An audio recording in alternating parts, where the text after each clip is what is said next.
Bismillahirrahmanirrahim. An Abi Hurairah radhiyallahu anhu 'anin Nabi sallallahu alaihi wasallam qala syarrut ta'ami ta'amul walimah yumna'uha man ya'tiha wa yud'a ilaiha man ya'baha wa man lam yujibid da'wata faqad 'asallaha wa rasulahu.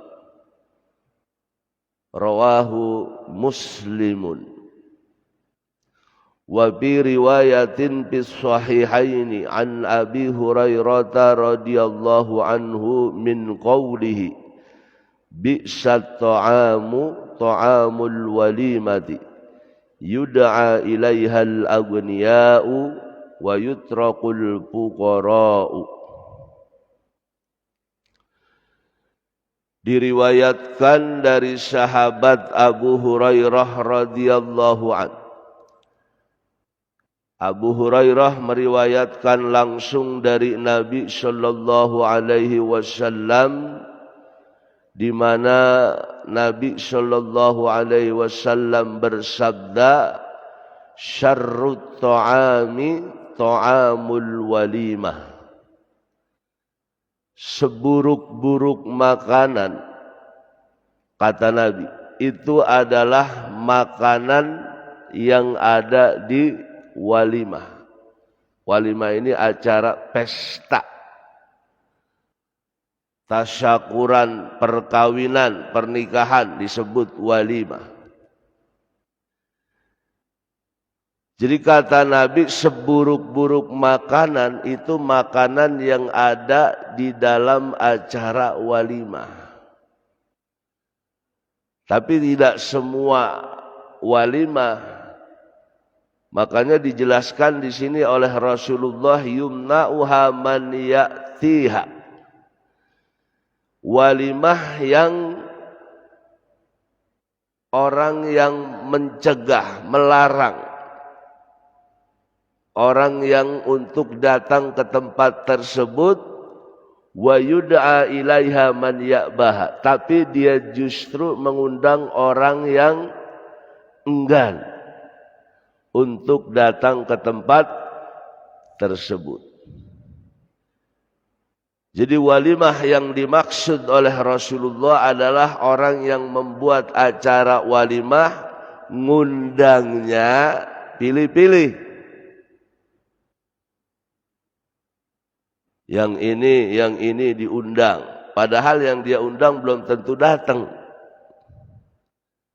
Sementara ada orang yang mengharapkan diundang, tapi justru nggak diundang. Nah itu maksudnya. Nah itu makanan yang ada di dalam acara walimah dengan kemasan seperti itu. Nah itu disebut makanan yang paling buruk.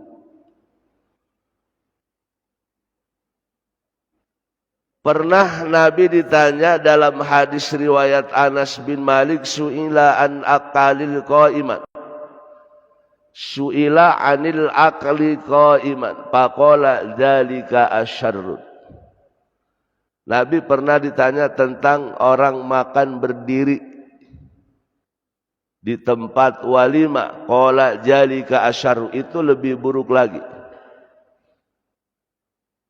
Banyak orang di zaman sekarang ini mengadakan acara-acara walimah dengan menyewa gedung, yang terkadang di dalam gedung itu tidak terpenuhi tempat duduk dengan kapasitas sesuai tamu yang diundang. Begitu datang tamu berbarengan banyak, akhirnya orang banyak yang makan sambil berdiri. Kenapa? Enggak kebagian tempat duduk.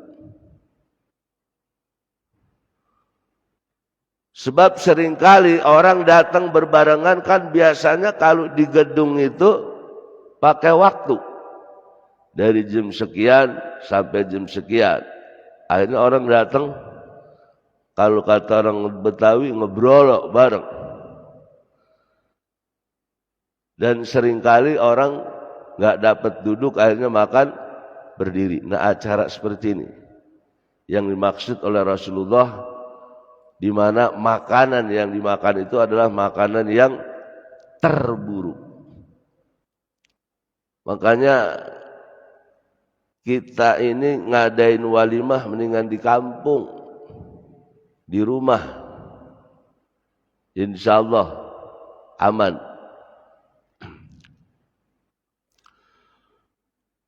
Wa man lam yujibid da'wata faqad asallaha wa rasulahu. Wa man lam yujibid da'wa, siapa yang tidak memenuhi undangan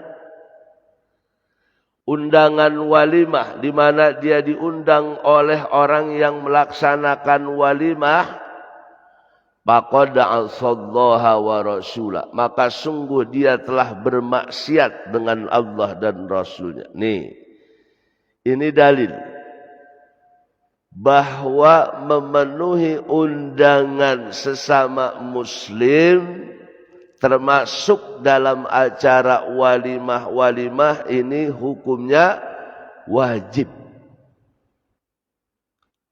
Wajib. Sebab kata Rasulullah, orang yang tidak memenuhi undangan sesama muslim termasuk dalam hal acara tadi, faqad asallaha wa rasulah, berarti dia telah menentang ajaran Allah dan Rasulnya. Nah, ini penting. Jadi memenuhi undangan ini, undangan-undangan yang tentu acara, dalam acara-acara yang tidak terdapat di dalamnya maksiat, ini hukumnya wajib. Sebab kita ini memenuhi undangan sesama muslim termasuk menyenangkan saudara sesama muslim. Coba ada orang kalau ngundang kita datang, senang dia.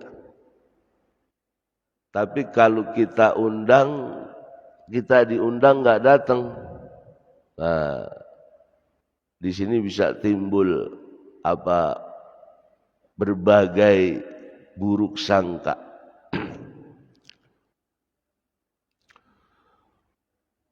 Wa fi riwayatin fi sahihaini an Abi Hurairah min qawlihi, dan menurut riwayat Imam Bukhari dan Imam Muslim dalam dua kitab Sahih Bukhari dan Sahih Muslim, itu ucapannya Nabi bilang, bi'sat ta'amu ta'amul walimah, seburuk-buruk makanan adalah makanan yang ada di dalam acara walimah.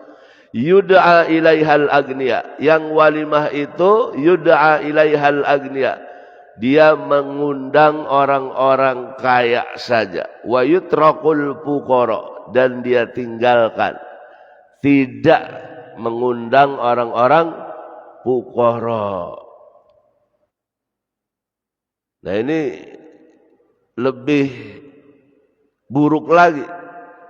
Orang mengadakan walimah bukan sekedar pala pilih, tapi ditentukan orang-orang kaya doang yang diundang, orang miskin enggak. Berharap kalau undang orang kaya mungkin nanti bisa begini. Padahal orang miskin itu kata Nabi kemarin yang membantu suksesnya orang-orang kaya dengan doanya, dengan pertolongannya, bantuannya. Makanya mindset kita nih, kalau mau hajatan emang harus dirubah.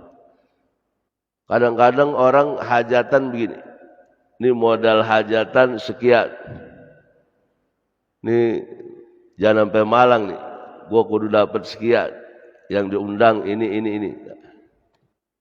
Kita seringkali pikiran kita, niat kita melaksanakan walimah itu seperti itu. Tapi kalau kita niatkan ikhlas karena Allah Subhanahu wa ta'ala, karena memang walimah ini salah satu yang dianjurkan dalam acara-acara pernikahan anak umpamanya. Kata Nabi, awalim walau bisyatin, hendaknya kamu melaksanakan walimah walaupun hanya memotong seekor kambing. Ketika ada acara pernikahan, apakah menikahkan anak kita atau kita sendiri, ini disunnahkan melaksanakan walimah. Nah, pelaksanaan walimah ini yang paling bagus yaitu tadi, jangan kita palah pilih undangan.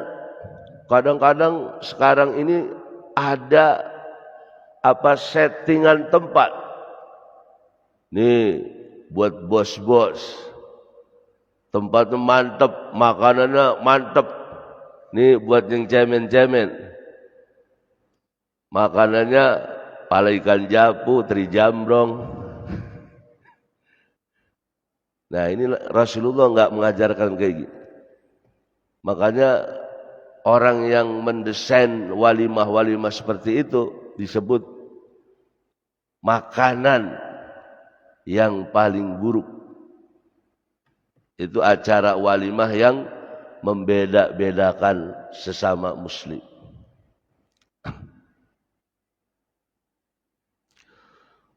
Padahal di sini ada peringatan Rasulullah, man azzama ghaniyan li ginahu jahaba sulusadinihi. Man azzama ghaniyan, siapa yang mengagung-agungkan orang kaya, menghormati orang kaya secara berlebihan, li ginahu, karena kekayaannya, jahaba sulusadinihi, maka telah hilang sepertiga agama orang itu. Kita ngadain acara walimah yang kita undang orang-orang kaya, harapannya ya amplopnya segini nih. Begitu datang dihormatin, disambut. Giliran yang datang biasa-biasa aja, ya dicuekin. Nah ini nggak boleh. Jadi Nabi memberikan peringatan, siapa yang menghormati orang kaya secara berlebihan karena kekayaannya, maka telah hilanglah sepertiga agamanya. Artinya imannya berkurang. Nah ini kita mesti hati-hati.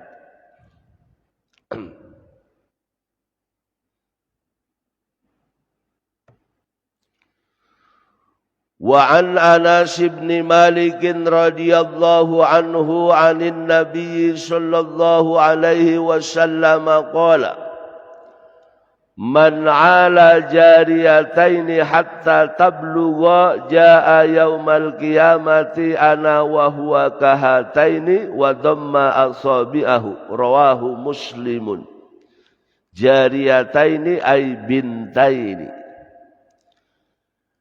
Hadis berikutnya diriwayatkan dari sahabat Anas bin Malik radhiyallahu anhu dari Nabi sallallahu alaihi wasallam, di mana Nabi bersabda, man 'ala jariyataini, barang siapa yang mengurus, menanggung, mengasuh jariyataini, dua anak perempuan, hatta tablugha, sampai keduanya mencapai usia balik, jaa yaumal qiyamati, maka dia akan datang pada hari kiamat, ana wa huwa kahataini, bersama aku di surga, kahataini, seperti ini. Nabi dhamma asabi'ahu, merapatkan, menempelkan jari-jarinya, dua jarinya.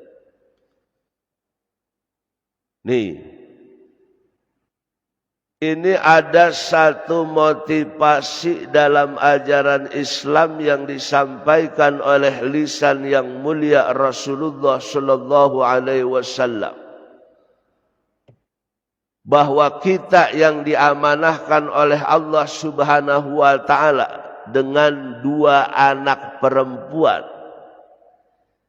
yang dengan amanah itu kemudian kita memberikan nafkah yang baik, mengasuh, mendidik, mengurus sampai dia berusia balik, maka orang yang mengurusi dua anak perempuan itu akan berada di surga bersama Nabi sallallahu alaihi wasallam.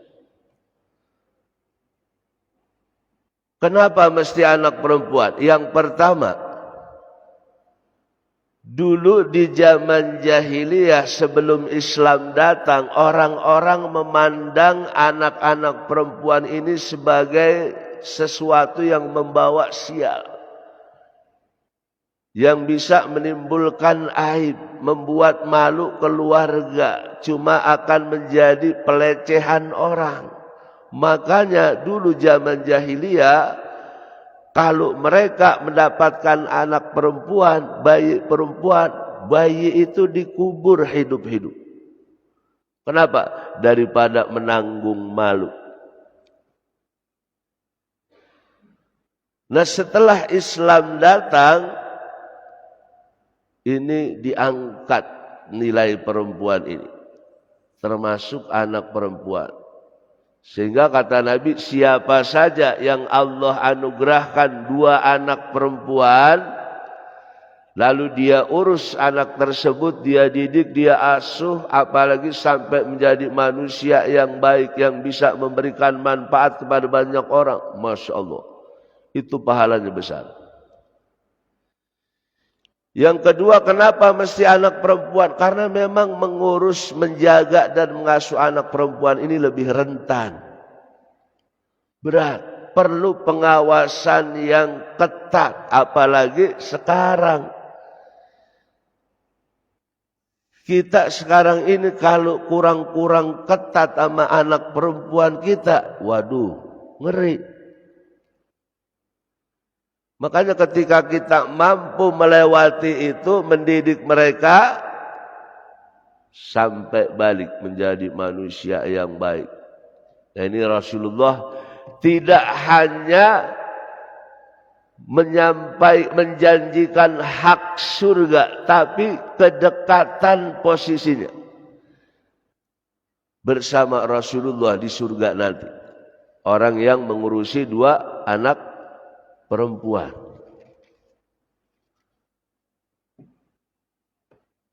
Nah, ini hadis ini diberikan penjelasan oleh para ulama. Qala ulama la taskutun nafaqatu an walidin as-sabiyati bi bulughiha bal bi dukhuli zawji biha. La taskutu, tidak putus. An-nafaqatu, nafkah yang diberikan an walidin, dari seorang ayah, as-sabiyati, terhadap anak perempuannya, bibulughiha, sampai dia mencapai usia balik, bal bidukhuli zauji, bahkan sampai dia menikah. Jadi kewajiban seorang ayah untuk mengurusi, menafkahi, menjaga anak perempuan ini tidak sekedar sampai usia dia balik, tapi menghantarkan dia sampai ke jenjang perkawinan atau pernikahan. Kewajiban orang tua. Nah, kita yang Allah kasih amanah tadi bisa melaksanakan ini dengan baik, ini kita akan mendapatkan hak surga. Tidak sekedar surga, tapi di surga dekat posisinya dengan baginda Rasulullah sallallahu alaihi wasallam. Makanya dijelaskan kalimat wa dhamma asabi'ahu, Nabi menempelkan tangannya mubayyinan, sebagai bentuk penjelasan lidzalikal qarabu, tentang kedekatan orang tersebut, al-masyara ilaihi bil maqdari, dengan isyarat. Jadi Nabi memberikan isyarat ini sebagai bentuk penjelasan betapa dekatnya posisi orang-orang yang dikasih amanah, punya 2 anak perempuan, dia asuh dengan baik, menjadi anak yang baik sampai ke jenjang pernikahan. Itu pahalanya luar biasa, jaminannya surga.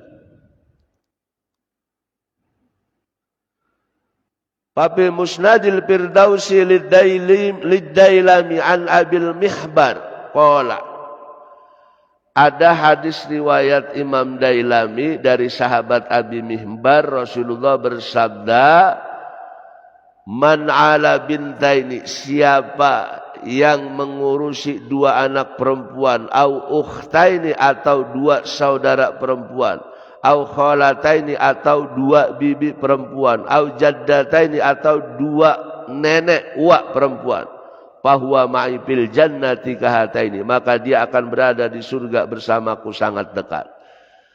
Jadi bukan hanya anak kandung, seandainya kita diamanahkan 2 cucu perempuan, 2 keponakan perempuan, kita rawat, kita asuh, kita didik, sampai usia balik, bahkan sampai dia menikah dengan baik, termasuk bibi perempuan kita rawat, kita asuh, atau uak, nenek,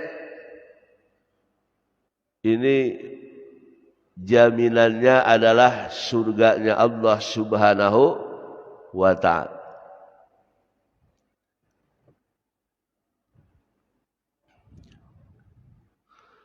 Wa an Aisyah radhiyallahu anha qalat dakhalat alayya imra'atun wa ma'aha ibnatani laha tas'alu falam tajid 'indi syai'an ghaira tamratin wahidatin fa'ataituha iyyaha faqasamatha baina ibnatayha wa lam ta'kul minha summa qamat fa kharajat fadakhalan nabiyyu sallallahu alaihi wasallam alaina fa akhbartuhu faqala man ibtuliya min hajihil banati bi syai'in fa ahsana ilaihinna kunna lahu sitram minan nari muttafaqun alaih.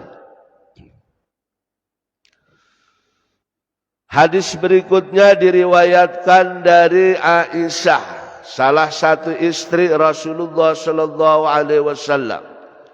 Qalat, Aisyah berkata,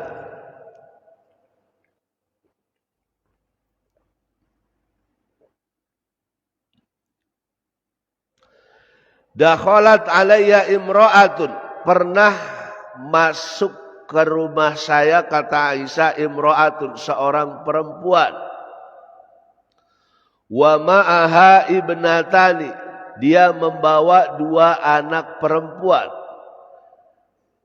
Laha tas'alu, dan dia datang kepada saya meminta sesuatu.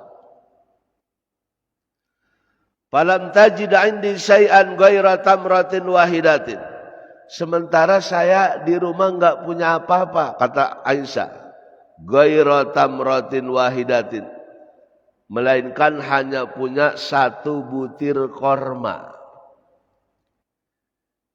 Nih Pak, nih kita kalau baca hadis ini, kita bisa membayangkan bagaimana kehidupan keluarga Rasulullah dengan istrinya. Nabi itu sering di rumahnya enggak ada makanan apapun. Kalaupun ada, enggak pernah banyak. Coba kita jujur sekarang, bandingkan dengan kita. Kita seringkali di rumah menyimpan makanan, bahkan boleh jadi berlebihan. Dan seringkali makanan yang berlebihan yang ada di rumah kita itu sampai basi, enggak kemakan. Ini Aisyah ini kan salah satu istri Nabi. Pernah didatangin seorang peminta-minta, pengemis perempuan membawa dua anaknya. Aisyah enggak punya apa-apa, tinggal sisa sebutir korma. Ini kalau kita bandingkan kehidupan Rasulullah. Bukannya Rasulullah ini miskin. Rasulullah itu sering ditawarin oleh Allah melalui malaikat Jibril, andai Rasulullah mau gunung yang ada di Arab Allah jadikan emas, dikelola. Nabi enggak mau. Nah ini sisa satu buah kurma doang di rumah Aisyah. Fa'ataituha iyyaha, maka kemudian aku berikan kepada perempuan itu. Ini menunjukkan, makanya di sini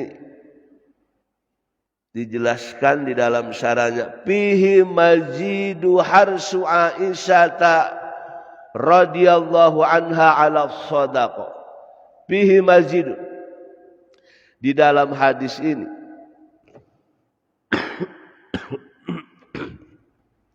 memberikan penjelasan tentang mazid, keutamaan sosok Aisyah dalam urusan sedekah. Kalau kita nih andai kita punya makanan tinggal satu-satunya buat kita makan, ada orang minta, pasti kita bilang, mohon maaf ya, saya nggak punya makanan. Padahal ada, walaupun timbang buat kita. Nah ini oleh Aisyah dikasih. Faqasamatha baina ibnataiha. Sebutir korma yang Aisyah kasih ke pengemis perempuan itu, faqasamatha baina ibnataiha. Dia belah itu korma. Dia belah dua. Satu dikasih anaknya, satu lagi kasih anak yang satu lagi. Walam ta'kul minha, sementara dia enggak ikut makan. Summa qamat fa kharaja. Kemudian setelah itu perempuan ini bangkit dan pergi. Setelah membagikan korma menjadi dua kepada dua anaknya, sepotong-sepotong. Dia enggak ikut makan. Padahal Nabi sallallahu alaihi wasallam alaina. Kemudian masuk Rasulullah sallallahu alaihi wasallam ke rumah Aisyah. Fa akhbartuhu, maka aku menceritakan apa yang terjadi tadi. Tentang dia memberikan korma, yang korma itu dibagi dua buat anak perempuan itu, sementara dia sendiri enggak makan. Faqala, maka kemudian Nabi bersabda, mani betuliya min hajihil banati bisyai'in fa ahsana ilaihinna kunna lahu sitram minan nari.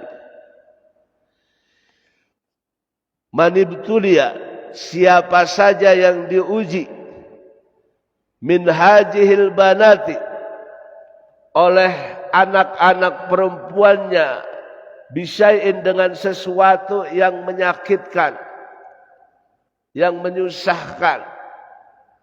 Fa ahsana ilaihinna, tapi dia memperlakukan anak-anak perempuannya dengan baik, kunna lahu sitram minan nar, maka itu akan menjadi penghalang dirinya dari sentuhan api neraka jahanam. Ini ada sosok pengemis perempuan yang membawa dua anak perempuannya meminta sesuatu kepada Aisyah, lalu diberi sebutir korma. Yang sebutir korma itu dia belah dua, dia kasih anaknya dua-duanya. Dia sendiri enggak ikut makan. Dia hanya merasakan lapar, yang penting anaknya kenyang. Nah kata Nabi, orang yang mendapatkan ujian seperti itu terhadap dua anak perempuannya, itu menjadi penghalang, penyelamat dia dari sentuhan api neraka. Ini pengemis, dia minta, ikhtiarnya karena memang dia bisa minta. Lalu bagaimana kita seorang ayah yang Allah amanahkan anak-anak perempuan, lalu kita melakukan ikhtiar, usaha yang baik dengan niat menafkahi mereka, membiayai mereka, maka semua kepedihan, kesusahan yang kita lakukan dalam rangka mencari nafkah demi untuk menghidupkan anak-anak kita, itu pahalanya sangat dahsyat. Itulah kenapa seringkali Islam mengatakan bahwa orang yang keluar dari rumahnya pergi untuk mencari nafkah, ini bagian dari jihad fisabilillah. Karena memang Islam ini tidak memandang sempit kata jihad. Tuh. Makanya kita yang Allah amanahkan punya anak-anak perempuan, ini motivasi buat kita agar menambah semangat kita untuk melakukan ikhtiar, melakukan usaha untuk memberikan nafkah kepada mereka. Karena ini pahalanya begitu luar biasa. Kalau tadi Nabi bilang orang yang mengurus dua anak perempuan sampai balik, wajib dia masuk surga bersama aku, dekat. Nah kalau ini Dari kisah cerita yang disampaikan oleh Aisyah, ada seorang ibu yang dia rela lapar demi untuk membuat kenyang anak-anaknya. Dia akan mendapatkan perlindungan Allah Subhanahu wa taala dari jilatan api neraka. Makanya sedekah yang paling utama itu, Pak. Sedekah yang paling utama bukan ke masjid, bukan buat orang miskin, bukan buat pesantren. Tapi sedekah yang paling utama adalah sedekah buat keluarga kita yang menjadi tanggungan kita, yang disebut dengan istilah nafkah. Coba kita baca Quran tuh, surat Al-Isra. Allah berfirman apa? Wa ati dzal qurba haqqahu. Baru setelah itu apa? Wal miskina wabnas sabili. Wa ati dzal qurba. Penuhilah hak kerabat-kerabatmu, keluarga. Kalau kita punya kelebihan harta, Allah bilang utamakan kerabat-kerabat kita, keluarga kita, apalagi yang menjadi tanggungan kita. Baru setelah wa'ati jal qurba haqqahu apa? Wal miskina, baru orang-orang miskin. Wabnas sabil, pejuang-pejuang agama Allah. Jadi yang paling utama itu apa? Tanggungan kita, keluarga kita. Kita sedekah buat orang miskin, buat orang duafa. Tapi anak kita, istri kita, kita telantarin. Itu keder. Anak kita dulu, keluarga kita. Setelah itu, jika memang Allah anugerahkan harta kita lebih, kasih yang lain, orang miskin, duafa, ibnu sabil, atau tempat-tempat ibadah masjid, pesantren. Juga kalau kita diberikan kelebihan, jangan cuma keluarga kita, itu. Yang lain kita pikirkan, orang-orang miskin di luar keluarga kita, orang-orang duafa. Jadi Islam ini memang mengajarkan sesuatu yang indah dalam kehidupan bersosial dan bermasyarakat. Makanya kalau syariat Islam ini diterapkan oleh seluruh manusia sesuai dengan apa yang diajarkan oleh Rasulullah Sallallahu Alaihi Wasallam, maka kehidupan manusia ini pasti akan menjadi sesuatu yang damai, sesuatu yang indah. Al-Fatihah. A'udzu billahi minasyaitonir rajim. Bismillahirrahmanirrahim. Alhamdulillahi rabbil alamin, arrahmanir rahim, maliki yaumiddin. Iyyaka na'budu wa iyyaka nasta'in. Ihdinas siratal mustaqim. Shiratal ladzina an'amta 'alaihim ghairil maghdubi 'alaihim waladdallin. Astaghfirullahal 'azim wa lakal hamdu ya ma'bud. Bismillahirrahmanirrahim.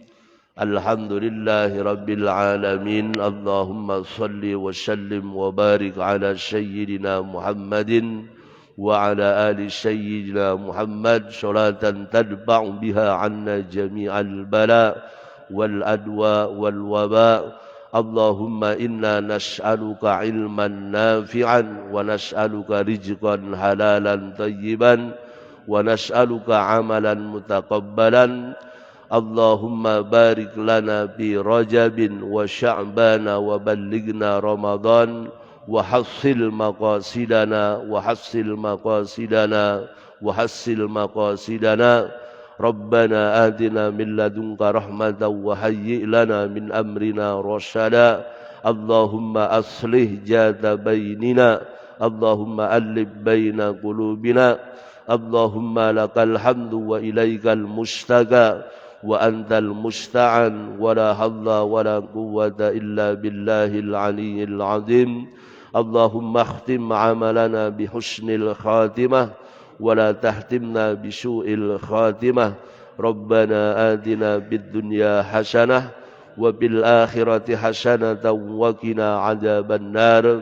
وصلى الله على سيدنا محمد وعلى آله وصحبه وسلم والحمد لله رب العالمين. والسلام عليكم ورحمة الله وبركاته.